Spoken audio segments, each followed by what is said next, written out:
एक छोटे से गांव में एक नन्हा सा लड़का रहता था जिसका नाम रोहन था। रोहन बहुत खुश मिजाज, नेक दिल और दूसरों की मदद करने वाला बच्चा था। लेकिन उसकी सबसे खास बात यह थी कि उसका एक बहुत ही अच्छा दोस्त था, एक हाथी जिसका नाम गोलू था। गोलू कोई आम हाथी नहीं था, वह बहुत ज़हीन, शरारती और मोहब्बत करने वाला जानवर था। रोहन और गोलू हमेशा एक साथ खेलते, दरिया के किनारे नहाते, आम के बाग में दौड़ लगाते और शाम को दरख्त के नीचे बैठकर आराम करते। गांव के सब लोग रोहन और गोलू की दोस्ती को देखकर खुश होते।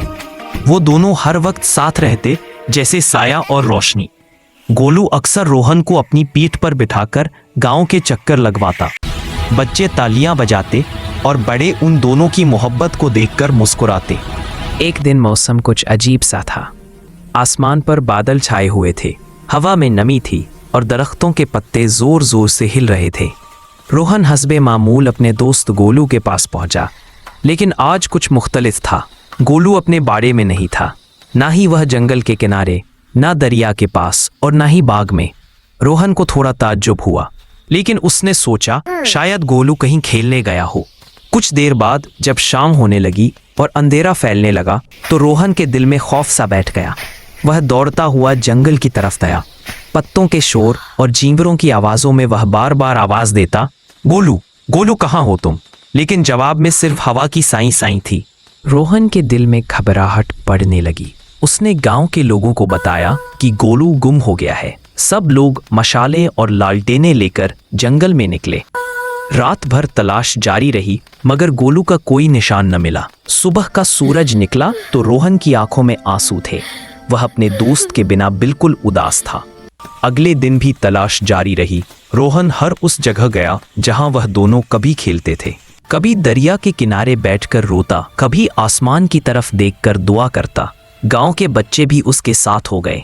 3 दिन गुजर गए, लेकिन गोलू नहीं मिला। चौथे दिन सुबह जब सूरज की हल्की किरणें जमीन पर गिरीं तो रोहन ने एक अजीब आवाज सुनी, एक भारी सी चीख, जैसे किसी ने मदद के लिए पुकारा हो। वह चौंक गया और उस आवाज की तरफ दौड़ने लगा। आवाज जंगल के अंदर से आ रही थी। दरख्तों के दरमियान वह गुजरता गया और आखिरकार एक बड़ी दलदली जगह पर पहुंचा। वहां कीचड़ में फंसे हुए उसका दोस्त गोलू था। गोलू की आंखों में थकान और खौफ था, लेकिन जैसे ही उसने रोहन को देखा, उसकी आंखों में चमक आ गई। रोहन चीखा, गोलू, मैं आ गया हूं, डरो मत। उसने फौरन मदद के लिए गांव वालों को बुलाया। सबने मिलकर रस्सियों से गोलू को बाहर निकाला।